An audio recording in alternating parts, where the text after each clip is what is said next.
The entire history of the galaxy turned on a single second in 19 BBY. Standing in the Chancellor's office, Anakin Skywalker faced a choice between the Jedi Order he served and the man who promised to save his wife. In our timeline, he ignited his lightsaber and betrayed Mace Windu to plunge the galaxy into darkness. This story explores a different path where the Chosen One realized the promise of cheating death was just another lie. We're entering a timeline where the Republic never fell, Darth Vader never existed, and the galaxy got the hero it actually deserved. The lightning stops as Mace Windu stands over the shriveled form of Sheev Palpatine, with his purple blade humming with lethal intent. In the original timeline, Anakin screams that he needs him and severs Windu's hand. This time, Anakin sees the monster behind the mask. When Palpatine launches his final, desperate burst of lightning, Anakin blocks the Sith Lord instead of Windu. A unified strike from the two Jedi ends the reign of Darth Sidious before it truly begins. The silence that follows is deafening, because there is no Order 66 or March on the Jedi Temple. There is just the smell of ozone and the smoking corpse of the man who manipulated them. Chaos erupts, though not the kind Palpatine planned. Windu immediately locks down the Chancellor's office and summons the Jedi Council to address a massive problem. They just assassinated the leader of the Galactic Republic without a trial, and there is no cheering crowd. Mas Amedda, the vice chair and Palpatine's lackey, tries to declare the Jedi traitors by attempting to issue emergency orders to the clone army. Without the specific Sith authentication codes that died with Sidious, the inhibitor chips remain dormant. Commander Fox and the Coruscant Guards surround the Jedi Temple with weapons raised while waiting for orders that never come. I have to say a massive thank you to Galactic Dreamer 99 and everyone else in the comments before we check on Padme. This entire scenario exists because you asked for it, since we choose our topics based on your suggestions. Drop any other alternate scenario ideas about Obi-Wan or Thrawn in the comments right now, because the most liked idea gets made next. Hitting that subscribe button helps us keep the archives open if you are enjoying this exploration. We return to Coruscant now.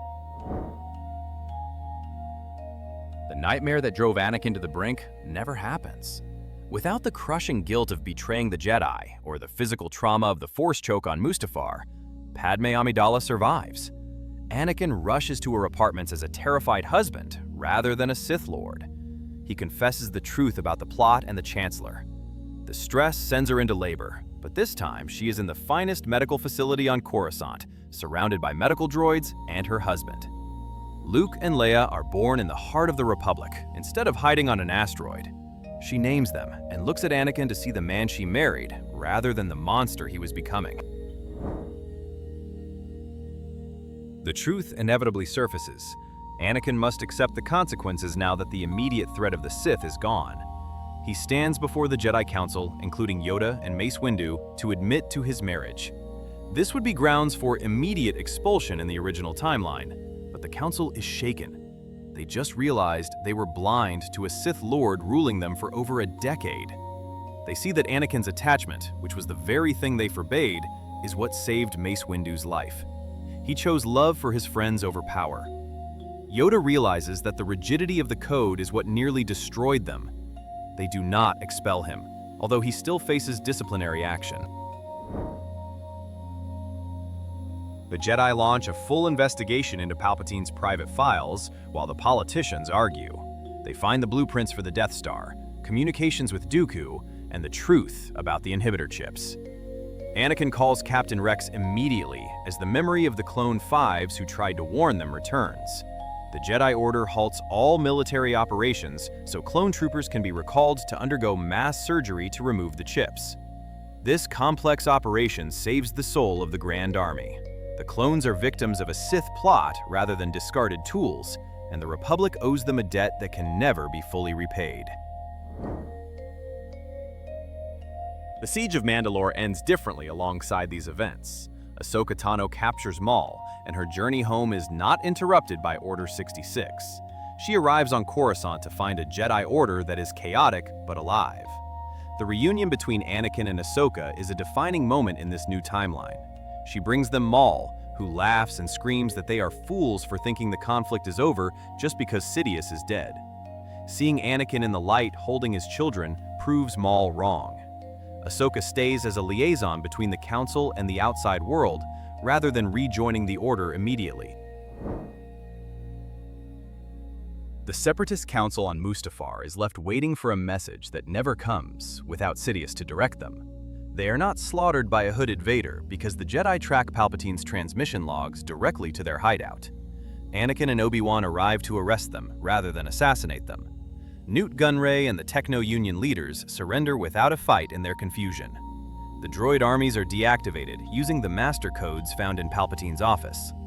The Clone Wars end with a series of arrests and treaties rather than a final battle. The galaxy is relieved, even though the scars of war remain deep. Peace with the Separatists does not automatically create peace on Coruscant because the Senate is furious. Half the senators were on Palpatine's payroll, while the other half are terrified of a Jedi military coup. Bail Organa and Mon Mothma have to work tirelessly to prevent a civil war between the Jedi-led military and the Senate bureaucracy. The public is divided between seeing the Jedi as saviors who stopped a tyrant, or religious zealots who murdered the Chancellor. Anakin becomes the face of this controversy as both the hero with no fear and the man who killed the head of state. He still hates the politics. The pressure eventually becomes too much. Anakin Skywalker looks at his children and the temple that demands detachment before making his choice. He resigns from the Jedi Order in a move that feels like graduation rather than banishment. He lays down his lightsaber before the Council until Obi-Wan picks it up and hands it back because he will still need it. Anakin retires to Naboo with Padme to raise Luke and Leia. He tries to live a quiet life fixing farm equipment and flying speeders. But a man who fought on the front lines for 3 years cannot just sit still. He becomes restless as a warrior without a war. The Jedi Order undergoes a major reformation back on Coruscant. Yoda steps down as Grand Master after being humbled by his failure to see the Sith, so Mace Windu takes the lead, with a more practical approach. They stop taking infants and allow families contact because they realize that cutting Jedi off from the galaxy made them vulnerable to deception. The Skywalker exception becomes a topic of debate in the archives for centuries. The Order shrinks in size, but grows in wisdom as they become true peacekeepers operating independently of the Senate. Luke and Leia grow up very differently. Leia takes after her mother after being raised in the political heart of Naboo and Coruscant. She is sharp, diplomatic, and force-sensitive enough to become the youngest senator in history. Luke is more like his father, with his impatience and piloting skills. Anakin trains them both, but struggles because he lacks patience for teaching. He realizes exactly how hard it was for Obi-Wan to train him. He sends Luke to train with Uncle Obi-Wan, who is now a leading master on the Council. Leia trains with Ahsoka to learn a path that balances duty with emotion. The dark side does not simply vanish. Maul manages to escape from the Citadel during a transfer. He builds the Crimson Dawn into a massive criminal empire that rivals the Hutt cartel since he has no empire to fight. He becomes the chaotic counterbalance to the Jedi Order and hunts Obi-Wan for years. This leads to a final confrontation on the moon of Mandalore instead of Tatooine. Anakin and Obi-Wan fight him together one last time in a moment of poetic justice. They defeat him and ensure he does not return, so the Sith lineage is finally broken. A new threat emerges from the unknown regions 10 years after the Clone Wars. The Chiss Ascendancy makes formal contact without the Empire's xenophobia. Grand Admiral Thrawn is an ambassador, warning of the Grisk hegemony rather than a servant of the Emperor.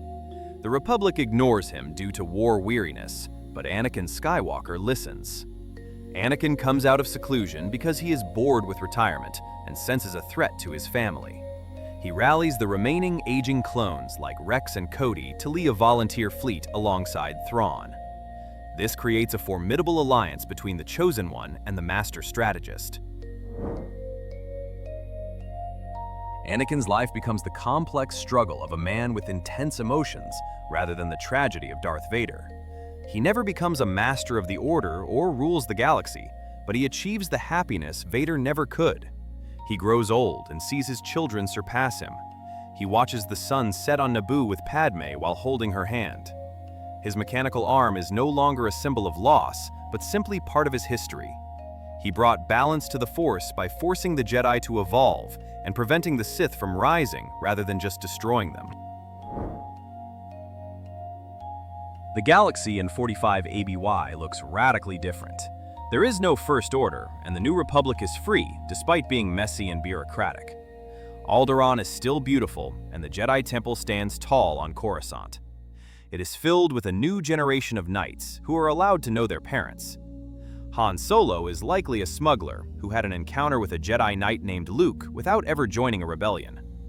The Death Star is only a terrifying blueprint in a museum in this world, where one choice saved billions of lives. Star Wars has historically been a tragedy about how fear can twist people into monsters. This timeline demonstrates that destiny is mutable. Anakin Skywalker fell because he was manipulated to believe he lacked options. Removing the lies reveals the hero he was intended to be. This story reminds us that choice exists even in difficult situations. Thank you for watching this alternate history. Please subscribe for more stories like this.